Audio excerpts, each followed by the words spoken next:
What's going on, guys? Welcome back to United View. Hope everyone is doing very well, having a good Friday afternoon, and it's press conference time ahead of the massive game Monday night, Old Trafford, under the lights. Well, it's always one of the biggest games of the season, certainly after the start we've had. It's Manchester United versus Liverpool, and Erik ten Hag has just spoken to the media around 2 or 3 minutes ago now, and he's had quite a few things to say regarding obviously the terrible starts.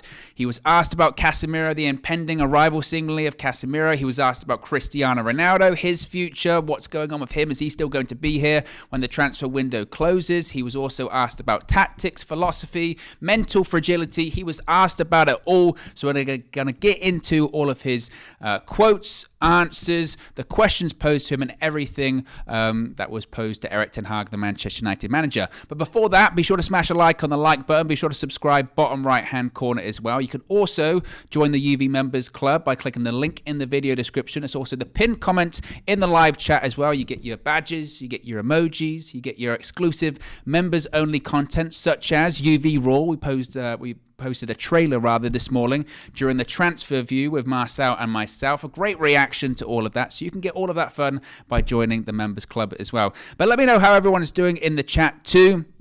Raz says afternoon. Austin Baker dropping the UV emojis in there as well.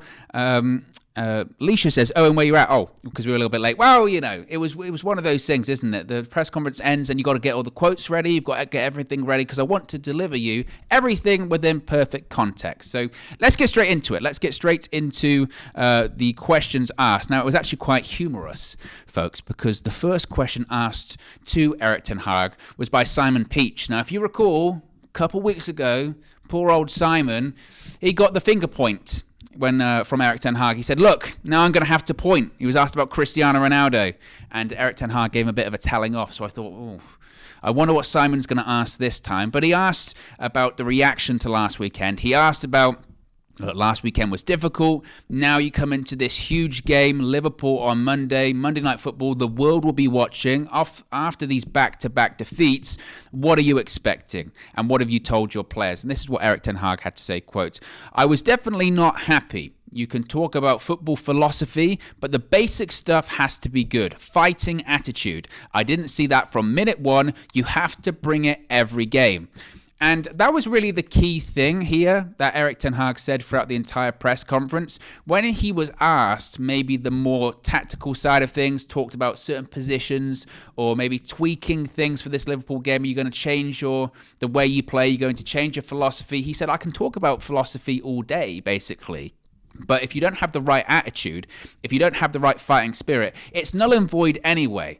And we've heard that throughout the week on social media with Ten Hag ripping into the players and obviously forcing them to coming in the following day for extra training on their scheduled day off, basically saying your attitude stinks. Obviously, and that's why he made the players run the extra distance that Brentford ran against them last weekend. That's why he did it, because in his mind, the attitude stinks. And he's right. He's absolutely right. We can talk about tactics. We can talk about false nines. We can talk about inverted wingers. We can talk about the sort of deeper six role. We can talk about deep lying playmakers. We can talk about playing out from the back. But it's all null and void if you don't care. If you don't care, or you don't have the attitude, or the opposition team's just going to run more than you, it doesn't matter. It doesn't matter about following instructions up by that point because you've already lost. And I think that's the point he was trying to get across essentially throughout this press conference, that we can talk about tactics, we can talk about whatever, but if you're not willing to fight, especially in a game like Monday where the atmosphere is going to be what it is, it's going to be feisty just for the match alone, let alone all of the outside noise surrounding Old Trafford right now. Obviously, we'll talk about that later on because he was asked about the protest, about the ownership, and I do want to almost clarify a little bit what he said because I think some people could kind of jump on what he said there. But obviously going back to the game, with that atmosphere being what it is, you need to have fight. Liverpool will be up for it because they always are, irrespective if they're playing Manchester United. Liverpool will be up for it. They'll run more, they'll press hard, they'll fight hard. That's why they've had the success that they've had under Jurgen Klopp. So if we're not willing to match their attitude in terms of just being up for it, just fighting, then we'll be in massive trouble anyway. Now, the follow-up question to that for Erik ten Hag was, so are you expecting to see that? Are you expecting to see that attitude on Monday? And he said, look, we need to bring it in every game, especially on a game like Monday. Now, after that, he was asked about Casemiro. Of course, if you've been on social media this morning, we covered it on the Transfer View this morning. Marcel and myself spoke about Casemiro getting closer and closer to becoming a Manchester United player. He was actually in Real Madrid training this morning, but by all accounts, he was just there to really say goodbye to his teammates. He actually came into training almost an hour or so early to say goodbye to his teammates and everyone surrounding the club. Carlo Ancelotti himself has confirmed of Casemiro's desire to leave Real Madrid. The expectation is now that he'll hopefully fly out to Manchester today or tomorrow to have his medical and get things completed, but it's near enough a done deal. I also saw a report just before I went live saying that he's already started his search for housing and all that kind of stuff. So Casemiro is near enough a Manchester United player at this point. So the expectation was that Erik ten Hag would get asked about the Real Madrid midfielder and I guess future Manchester United midfielder. And Erik ten Hag said what you would expect him to say, and that is, quote, "I cannot tell anything," which is no surprise. It's generally the line from most managers, but especially Erik ten Hag. Whenever Erik ten Hag has been asked about players throughout any of this transfer window so far, this disappointing transfer window so far, when he's been asked about Frankie de Jong, when he's been asked about anyone, he always says, well, I can't talk, and I won't talk about players under contract to other clubs. At the moment, as of right now, Casemiro is not a Manchester United player. He is still under a Real Madrid contract. Not for long, but he is still under contract to Real Madrid. Therefore, Erik ten Hag won't speak about it, but the expectation is that this deal will get done certainly within the next day or so. Of course, he's not going to be playing on Monday against Liverpool. I think the hope is that the deal will be done before Monday, but he can't play against Liverpool on Monday. The deadline to register players to play against Liverpool on Monday is today. I believe that deadline might have already passed. And obviously, he's not officially a United player at the moment. There's the visa situation as well, which can take a couple of days. So I think United's hope would be that it gets confirmed or announced, deal in principle. I'm not sure what will come first. Usually it's the deal in principle, and then maybe a day later or a couple of days later, he's holding up the shirt. But the expectation is that will get done in the next couple of days. I would suspect he might be maybe in the ground on Monday.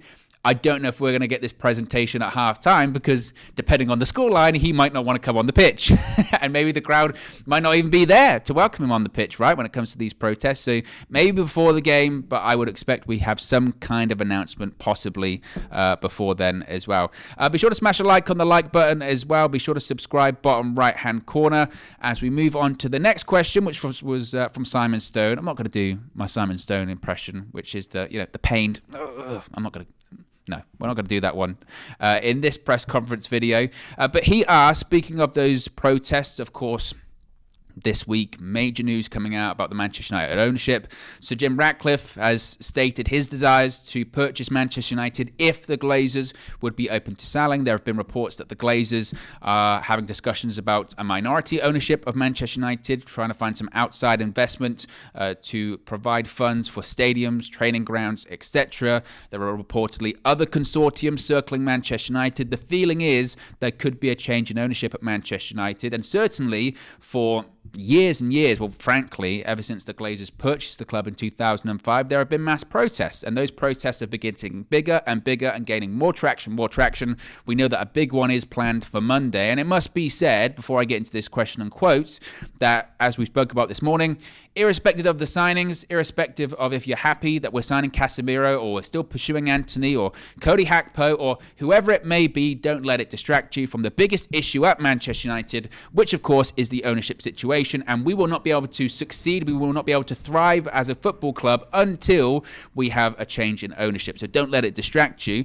But of course, Monday, it's been widely documented and circled on social media that there are big protests, multiple, I guess, planned for Monday. And the question by Simon Stone was, Can you understand why that is the case? Can you understand why the fans would be unhappy or are unhappy rather? And can you understand the protests? And this is what Ten Hag had to say. And again, I think context is key here. He said, quote, "I can only say the owners want to win. We want the fans behind the team. I am not that long at the club. I can see all the background. We have to fight together." Now, people will hear that quote and they won't be happy. They'll accuse Erik ten Hag of being a Glazer puppet. "You're just a Glazer boy." He said, "See you later, boy." They'll be saying that, but in a Dutch accent to Erik ten Hag, which isn't fair, in my opinion. It's not. As he mentioned, he's not that long in the club. I'm sure he understands, and I'm sure he knows that the majority, if not the entire fan base, does not want to have the Glazers owning Manchester United. But as he mentioned, I doubt he understands maybe the full context of it, i.e. the dividends, i.e. the stagnation in Manchester United's growth, i.e. them not investing a penny of their money, i.e. having the exact same debt in Manchester United that was there when they purchased the club in 2005, that 600 million quid. Any payment that's been done by the Glazers has just been to pay off interest. They have taken, is it something nearly 2 billion quid out of the club? I'm not sure he's familiar with all of that. Granted, when he says the owners want to win, I did the rock people's eyebrows and raised my eyebrows and went, do they though? Do they? As we've mentioned before, with the Glazers, they're not chasing success. They're chasing cash. You know, success just to them is just a byproduct. It's a happenstance. Maybe it will happen. Occasionally it might happen. We might be successful. But the most important thing to the Glazers is that we make money. Now, again, I will give Erik ten Hag the benefit of the doubt in that one, because how much does he really know about the situation? The line about the owners want to win, I went, be careful. Be very, very careful, because the owners do not want to win. They don't. I agree when he says that the club and the fans have to be united and we have to fight together. But what we have to be united on and fight together against are the Glazers themselves. You could also say, what is Ten Hag supposed to say? Is he supposed to come out and go, yes, the people that pay me, the people that sign my checks and put money in my bank account every single month or week, however they get paid at Manchester United, I hate them. I don't like them. They're a cancer to the club. He's not going to come out and say that clearly, but he has to be kind of careful. But as I mentioned, I will give him the benefit of the doubt when it comes to that, because how much does he truly know about the entire ownership situation? And I'm sure he would have been told what to say beforehand anyway by the press officer, etc. Joffrey C is the latest member of the UV Members Club. Welcome, Joffrey. You can get your badges, emojis, and the access to your exclusive members-only content, such as UV Raw, such as Star Wars Guess Who. We've got some really fun and exciting members videos planned in the future as well. And a super chat from Red Baron says, can we ever get the Ajax boys back on the show? It's always good when they are on. Glazers need to F off. I'm sure, I mean, I don't know exactly when, but I'm sure they'll be back on the channel at some point, probably in the near future, one would think, considering, you know, you could do a bit of a, what do they do with like the president of the United States? The first 100 days. You could do the first 100 days of Erik ten Hag. You could do a report card. You could do when the transfer window closes. There's so much we could do with the We Talk Ajax guys. And they're like our Dutch cousins at this point. They are an extension of the channel. We love those guys and keep in contact with them regularly. They are absolutely fantastic. Moving on. After the question about the protest, the question turned to Cristiano Ronaldo. And it was interesting that Simon Stone actually was the one to ask that question, considering that he was the one that wrote the big article about Ronaldo the other day, saying, Cristiano Ronaldo, a lot of talk around him. Is he still part of your plans? And Ten Hag said, quote, I don't know why Ronaldo, is in focus after Saturday. It was the team performance and the whole team's attitude, including Ronaldo. So once again, going back to his point he did previously when Ronaldo was singled out for leaving the stadium, when Ten Hag goes, there are a lot of people that did it. And a lot of people were wrong. So he's certainly keen not to single out Cristiano Ronaldo. And he's right. You can't blame one individual for last weekend's result, because everyone was poor, including Ronaldo. I don't think Ronaldo was the worst player on the pitch or in United's team, but certainly Ronaldo would be part of that. But then the follow-up question to that was, will Ronaldo be here once the transfer window closes on September 2nd? And Ten Hag said, quote, he is in our plans. That's what I can say. Which is kind of cryptic. That isn't a yes or a no. Will he be here? While he's in our plans, you would go, well, you didn't really answer the question there. That says to me that Ten Hag has planned.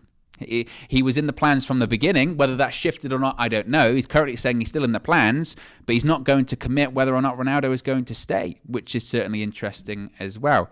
Be sure to smash a like on the like button. Got nearly 700 people watching, so be sure to smash a like. Subscribe if you are new, bottom right-hand corner. Next question was from Melissa Reddy, asking, do you have any memories of the Manchester United versus Liverpool games of the past, and how much do you know about the rivalry? He said, quote, I know the rivalry. We are rivals, and we have to win every game, but especially this game. So Ten Hag familiar with the background of Manchester United versus Liverpool. This was quite an interesting one from Melissa. She said that it appears that psychologically the Manchester United team is quite scarred from recent matches and from the more recent history. How do you change that?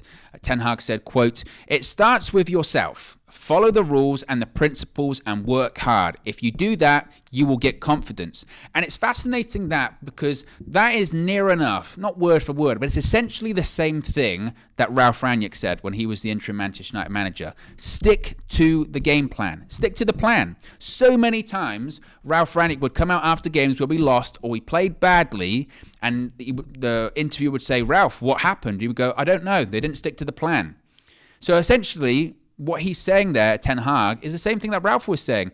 If you stick to the plan, even if things don't go well from the start, i.e. if you concede an early goal, don't deviate from the plan. Don't change the plan. Don't just go, we're going to go back to what we were doing before, long ball, panicking, balls into the box when no one's in there. No. Stick to the plan. Stick to the principles. Work hard. Have a good attitude. And it seems crazy that at an elite club, he's saying that, but it's true because some of these players, for whatever reason, they can't wrap their head around that, which is just completely wild to me. Now, it was then asked, Brentford and Brighton, they went long. Now, it's expected that Liverpool won't go long, but we saw Brentford and Brighton go long, particularly to hit the channels and try and bypass any sense of a press that Manchester United have. Are you considering changing your approach for this game? Ten Hag said, look, every game is different, but the plan will be the same. So he kind of was quite non-committal there, I guess, by saying, look, we have a plan for every single game. Every game's slightly different. The plan will be the same, but I guess you can't rule out some tweaks, shall we say. You can't rule out some minor changes or deviations to the game plan. And I guess that depends on opponent and depends on who you've actually got available to you. Because we saw against Brighton, whilst the overall plan was the same, the system was slightly different because we were playing a false nine. So I think that's essentially what he is saying there. A follow-up question then was, what was this week like for you? And he said, quote, you see a game, you have a plan, and then you check how the game went, and you see what is wrong and what is good. Obviously, a lot went wrong, which, to be honest, is an understatement. It's an effing understatement. A lot went wrong. A lot went catastrophically bad and wrong in that game.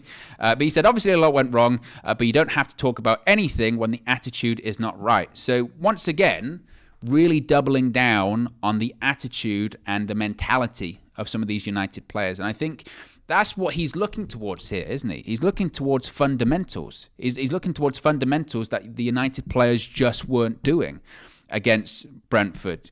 As he says, to talk about tactics and to talk about certain positions and certain style of play and patterns of play and passing, it's all redundant. It's all completely redundant if you start the game or you enter the game with the wrong attitude, with the wrong mentality, and a lack of desire just to move around the pitch. It's no point talking about that.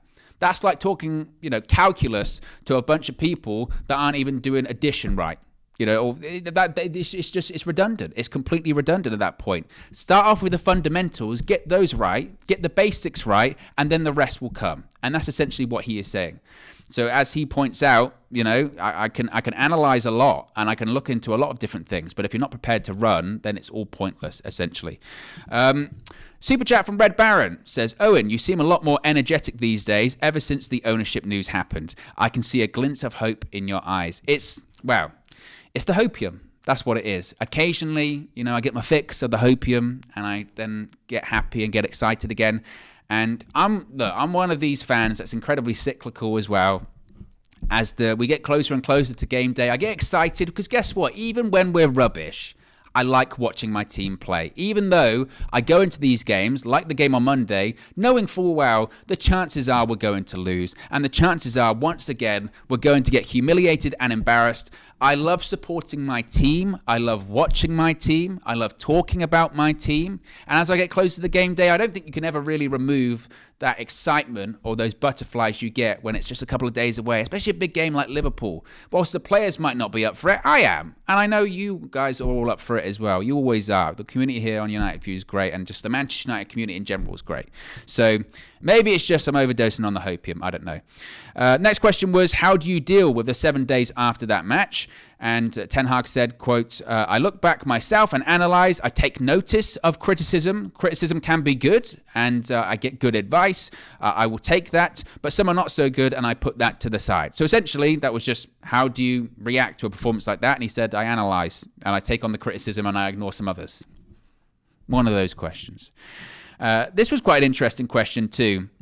It was asked, does it help that Liverpool is next? You could look at this two different ways. Some people, probably myself, say, oh my God, we've got Liverpool. We've got Liverpool next. The worst team to play next after two terrible results against two smaller teams. Liverpool, who we know are a fantastic side. Yes, they've not had the best start, but we know what they're going to bring. And last season was horrific at Old Trafford, and this could even be worse for us this season. But some people might look at it as, no, it's the perfect game. A real test of quality, a game that you've got to be up for, a derby at home at Old Trafford in front of your own fans. Maybe it's the right game.